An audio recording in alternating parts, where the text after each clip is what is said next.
Hello everyone, my name is Benjamin and this is the Eccentric Custom Collective Garage YouTube page. Today I want to talk about the front suspension on my 2003 Kawasaki Drifter 1500. Now, there was some information online about this, but I didn't see a whole lot, so I just kind of dug into the job. And so I want to kind of explain what it looks like on the inside of your Drifter 1500. So obviously here, this is the stock spring. The progressive spring is going to be basically this exact same size, but the spring rate's going to be different. Then this washer sits there, and this guy sits there. This is the stock form. This is how it looks inside of your fork.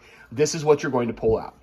Progressive gives you the spring, a new washer, and this. You have to cut this to size. Now, initially, I cut it, because mine is the top there, I cut it 2 inches, 2.5 inches, and that gets you 1 inch of drop.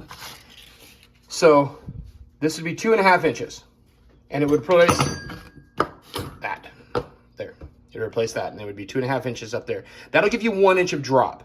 Well, I wanted a little more than that, so I went 3.25, which gave me, I think, 3.25 was 1 3/4 inches of drop. And this is the bike.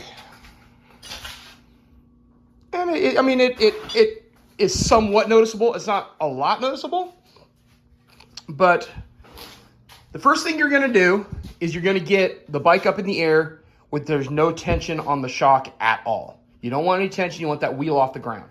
3 tools here are what I use to actually pop the cap off the fork. And you're saying, now wait a minute. Usually caps on forks are threaded in. Not these ones. See that? There are 2 of these, and there's a little clip in there. You see the clip?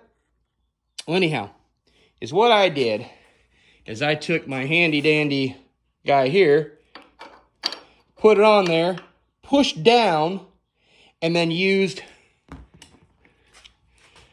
a combination of these 2 to pop the clip out. Now, when you do it initially, the first time, with the stock weight on those springs, or the stock tension on those springs rather, it's going to be a bit difficult. Is what I did is I pushed down and then I wedged a screwdriver into that clip. Then I used my little pick tool to pop it out of there and then slide it out. It's going to be frustrating. I'm not going to lie. It's going to be frustrating.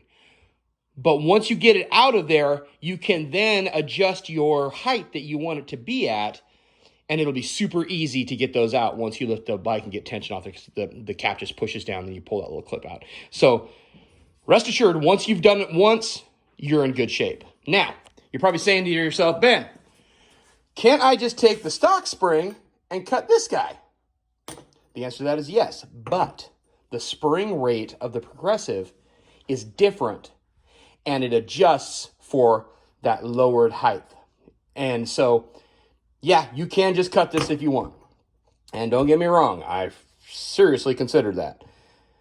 But I decided to go ahead and get the progressive with the better spring rate, and I think it's going to be great. I haven't ridden the bike yet. Maybe I'll make another video and let you know, or put in the comments after I ride the bike, but it feels really good. So anyway, if you have any questions, just put them in the comments, and I am more than willing to help you out, all right? Have a nice day. Thanks for watching.